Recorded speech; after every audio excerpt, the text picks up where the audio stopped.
जय श्री राम। मंगल भवन अमंगल हारी, द्रवहु सुदशरथ अजरे बिहारी। को कही सकई प्रयाग प्रभाऊ, कलुष पुंज कुंजर मृगराऊ। अस तीरथ पति देखी सुहावा, सुख सागर रघुबर सुख पावा। कई सी अलख नहीं सकई सुनाई, श्री मुख तीरथ राज बढ़ाई। कई प्रणाम देखत बल भागा, कहत महात्म अति अनुरागा।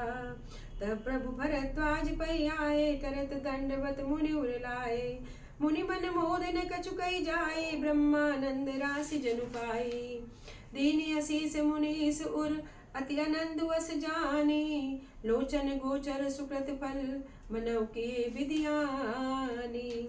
पापों के समूह रूपी हाथी के मारने के लिए प्रयागराज का प्रभाव कौन कह सकता है। उन्होंने अपने मुख से सीता, लक्ष्मण और सका घू को तीर्थराज की महिमा कहकर सुनाई। तदंतर प्रणाम करके वन और बगीचों को देखते हुए बड़े प्रेम से महात्म्य कहते हुए राम जी ने त्रिवेणी का दर्शन किया और फिर आनंद पूर्वक शिव जी की सेवा की और विधि पूर्वक तीर्थ देवताओं का पूजन किया। स्नान पूजन आदि सब करके प्रभु श्री राम जी भरद्वाज जी के पास आए। उन्हें दंडवत करते हुए देख मुनि ने हृदय से लगा लिया। मुनि के मन का आनंद कुछ कहा नहीं जाता, मानो उन्हें ब्रह्मानंद की राशि मिल गई हो। मुनीश्वर भरद्वाज ने आशीर्वाद दिया। उनके हृदय में ऐसा जानकर अत्यंत आनंद हुआ कि आज विधाता ने श्री सीता और लक्ष्मण जी सहित प्रभु श्री राम जी के दर्शन कराकर मानो हमारे संपूर्ण पुण्यों के फल को लाकर आंखों के सामने रख दिया हो। कुशल प्रश्न करी आसन दीने, पूजी प्रेम परिपूर्ण कीने। कंद मूल फल अंकुरिनी के दिए, आनि मुनि मनउअमी के। आज सुफल तपु तीरथ त्यागु, आज सफल जब लोग विरागु।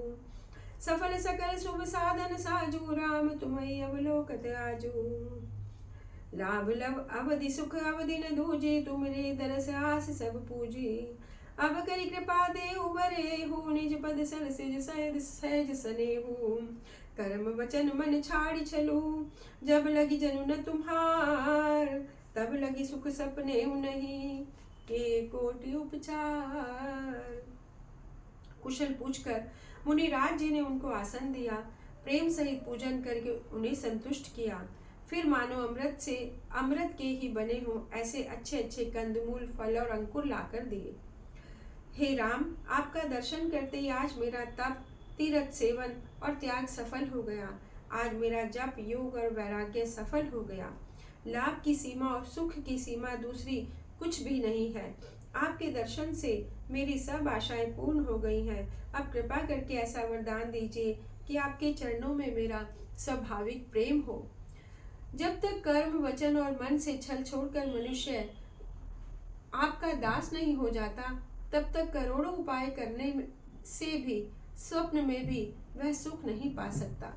सुनि मुनि वचन राम सकुचाने, भाव भगति आनंद अगाने। तब रघुबर मुनि सुजस सुहावा, कोटि भांति कही सबई सुनावा। सो बड़ सो सब गुण गण गेहू, जय मुनीस तुम आदर देहू। मुनि रघुवीर परस्पर नवई, वचन अगोचर सुख अनुभवई। राम प्रणाम कीनि सब काहू, मुदित भय लई लोचन लाहू। दई असीस परम सुख पाई, फिरे सराहत सुंदरताई। राम कीनि विश्राम निसी, प्रात प्रयाग नहाई। चले सहित सिय लखन जन, मुदित मुनि सिरुनाई।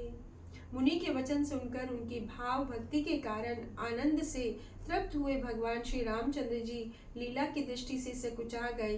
तब अपने ऐश्वर्य को छिपाते हुए राम जी ने भरद्वाज मुनि का सुंदर सुयश करोड़ों अनेकों प्रकार से कहकर सबको सुनाया। राम, लक्ष्मण और सीता जी के आने की खबर पाकर प्रयाग निवासी ब्रह्मचारी, तपस्वी मुनि, सिद्ध और उदासी सब श्री दशरथ जी के सुंदर पुत्रों को देखने के लिए भरद्वाज जी के आश्रम आ गए। राम जी ने सब किसी को प्रणाम किया। नेत्रों का लाभ पाकर सब आनंदित हो गए। और परम सुख पाकर आशीर्वाद देने लगे। श्री राम जी ने रात को वहीं विश्राम किया। प्रातःकाल प्रयागराज का स्नान करके और प्रसन्नता के साथ मुनि को सिर नवाकर सीता जी, लक्ष्मण और सेवक घू के साथ वे चले। राम सप्रेम कहे मुनि पाही, नाथ कहे हम कई मग जाही। मुनि मन बियसि राम सन गए, सुगम सगल मन मग तुम कहु आहै। साथ लागी मुनि सिव्य बुलाए, सुनि मन मुदित 50 आए। सबई राम पर प्रेम अपारा, सकल कई मगु दीख हमारा। ग्राम बिकट जब निकसई जाए, देखई दर सुनारि नर धाई।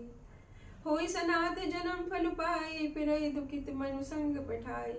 विदा किए बटु विनय करी, फिरे पाई मन काम। उतरी नहाए जमुन जल, जो शरीर समश्याम। चलते समय बड़े प्रेम से राम जी ने मुनि से कहा, हे नाथ बताइए हम किस मार्ग से जाएं। मुनि ने मन में हंसकर श्री राम जी से कहा, आपके लिए तो सभी मार्ग सुगम हैं। फिर उनके साथ के लिए मुनि ने शिष्यों को बुलाया। साथ जाने के लिए सुनते ही चित्त में हर्षित होकर 50 शिष्य आ गए। सभी का श्री राम जी पर अपार प्रेम है। जब वे किसी गांव के पास होकर निकलते, तब स्त्री पुरुष दौड़कर उनके रूप को देखने लगते। जन्म का फल पाकर सदा के अनाथ सनाथ हो जाते और मन को नाथ के साथ भेजकर शरीर से साथ न रहने के कारण दुखी होकर लौट आते। तदंतर राम जी ने विनती करके चारों ब्रह्मचारियों को विदा किया। वे मनचाही वस्तु अनन्य भक्ति पाकर लौटे। यमुना जी के पार उतरकर सबने यमुना जी के जल में स्नान किया, जो श्री रामचंद्र जी के शरीर के समान ही श्याम वर्ण की थी। सुनत तीर बासी नर नारी, धाये निज निज काज बिसारी। लखन राम से सुंदरताई, देखि करे निज भाग्य बढ़ाई। सकल कथा तिन सबई सुनाई, बनई चले पितुआई सुपाई। सुनि सब विषाद सकल पछताई, रानी राय किन्हीं भलो नाही।